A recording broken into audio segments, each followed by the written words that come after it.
So it is not the first time. It is not the first time we have covered an article in the Japan Times covering what it sees as Britain's bizarre departure from the EU and, well, telling it like it is, the massive problems that the UK is going to face. So the first question some of you might be asking is, why is Japan so concerned about this? Well, this all goes back to the 80s. For those of you who may not remember, and there's a big reason for this, you may remember a lot of cyberpunk back in the 80s, predominantly very, very, very much Japanese based, almost Japanese inspired at the time. Even though maybe it was the location might not be in Japan, but that was because, of course, at the time during the 80s, Japan was going through its massive economic and tech boom. You know, all the technology, all that stuff was coming from Japan. And one of the things that Margaret Thatcher did, of course, back in the 80s was say, hey, look, Japan, come set up in the UK. Why do you need to set up in the UK? Because we are your gateway to Europe. Come sell to us, set your factories up in here, and then you can sell into Europe, no problem. And of course, at that time, the single market and customs union was very, very much in its infancy, but that's what obviously influenced Nissan to come forward and again join and build its big factory here. So that's why Japan has always kept a very close eye what's going on in Brexit, because that was always the selling point of any British person trying to get investor from Japan, or even people in Parliament selling it as we are your gateway to Europe. Well, that bridge is now gone. And the thing is it's going to be pointed out and made very clear here, there is no post-Brexit policy to even try to deal with the loss from the EU. And that is very, very much so on the Conservatives, on the Brexiteers, because as far as they were concerned, there would never be a loss, because leaving the EU would just become all sunshine and rainbows. We'd get all these fantastic trade deals, which would replace leaving the single market and customs union. But of course, as we always said right from the very beginning, that was never going to work out. That was an economic fantasy that they loved to push. And it is now very, very quickly coming home to roost. So before we go, having a look at this article quickly in the Japan Times, please do remember to click on the like, share, and subscribe button. And of course, down below, there are links to my Patreon page, the one-off donation link called Buy Me Coffee, where you can buy me coffee. And of course, there's YouTube thank you button. And of course, the Pony Club down below as well. And of course, please do remember to click on the like and share button as well. That always helps out. And of course, leave a link, leave a comment down below to what you think as well. So on we go to Japan Times with the article of Britain's post-Brexit policy drift alarms world's executives. When Dan Valdad set out to build a healthcare startup, the UK was the ideal launchpad.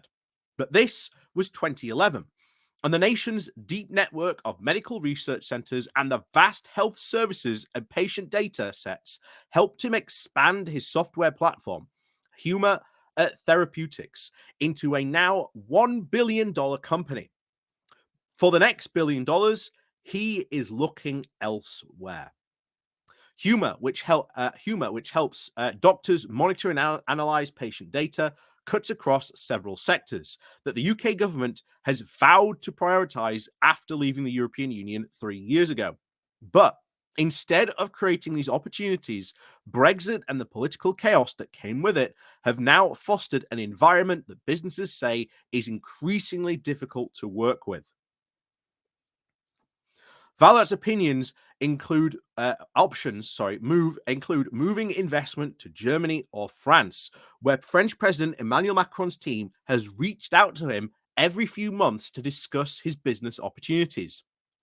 The Humor founder is even eyeing listing in New York with its deeper roots of capital. He said, "We haven't seen any progress in the UK for 3 to 4 years," Valdad said. The hope was that with Brexit, something would have changed, because the whole idea was that we were going to have more autonomy but nothing has happened. Valdet's comments would be easy to dismiss if he was an outlier, but they follow an outpouring of complaints from leaders of some of the world's best known companies about the declining investment appeal of the world's sixth largest economy. Taken together, they paint a picture of a country adrift at a time when £370 billion of green subsidy programs in the US has kicked off an economic arms race. The FTSE 100 is up just 1.5% this year, but lagging behind the other indexes in the US and Europe. The investors do not appear to be convinced that the UK Prime Minister's Rishi Sunak plans will have enough to jumpstart growth, create an opportunity for the opposition Labour Party leader Keir Starmer ahead of an election expected next year. But his big pitch to businesses includes the ambition to borrow up to £28 billion a year to accelerate Britain's green transition by building wind farms, insulating homes, delivering new nuclear capacity, and developing the nascent green industries. The US pharmaceutical giant Eli Lilly and Co. cited the stifling commercial environment that doesn't invite investment while spending UK expansion plans in May. Brad Smith, the president of Microsoft, and the UK's decision to block its acquisition of Activision Blizzard showed that the EU was better for business. James Dyson, the Brexit supporting founder of the autonomous maker of high-end vacuums and fans, recently accused the government of scandalous neglect of the science sector. And of course, the COVID-19 vaccine producer AstraZeneca and car maker Stellantis NV have blamed the government policies for forcing them to look abroad for factory sites. One in particular sitting a very stinging blow in March with a homegrown chip designer, ARM, chose New York over London for what is likely to be its biggest initial public offering of the year. And last week, a group of almost 1,000 tech companies, including Alphabet and Apple, warned that the UK is falling behind its competitors in sectors like AI and semiconductors.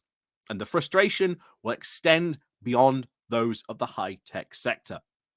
The government needs to show it is prepared to listen to not just one area of business, said Martha Lane Fox, the president of the British Chamber of Commerce and a tech entrepreneur, but the whole country, and really respond to the needs of businesses across multiple different sectors.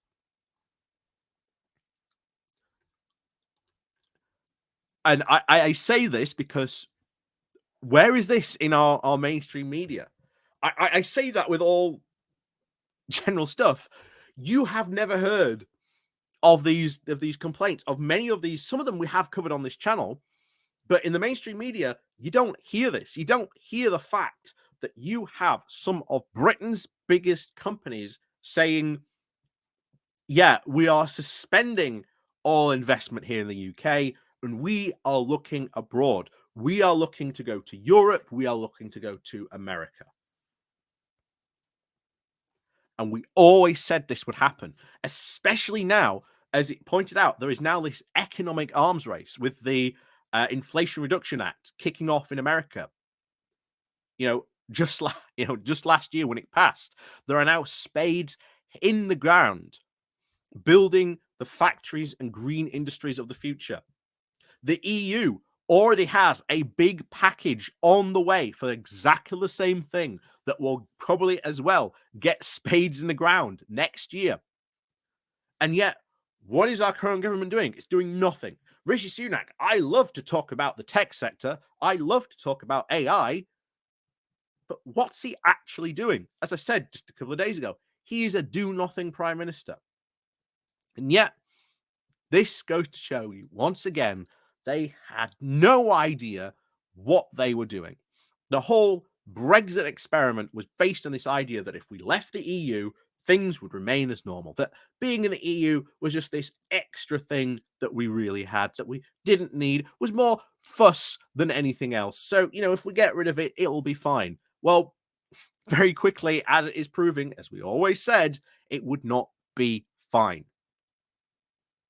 And when you get big companies saying stuff like that, that should be ringing massive alarm bells. But unfortunately, it's not.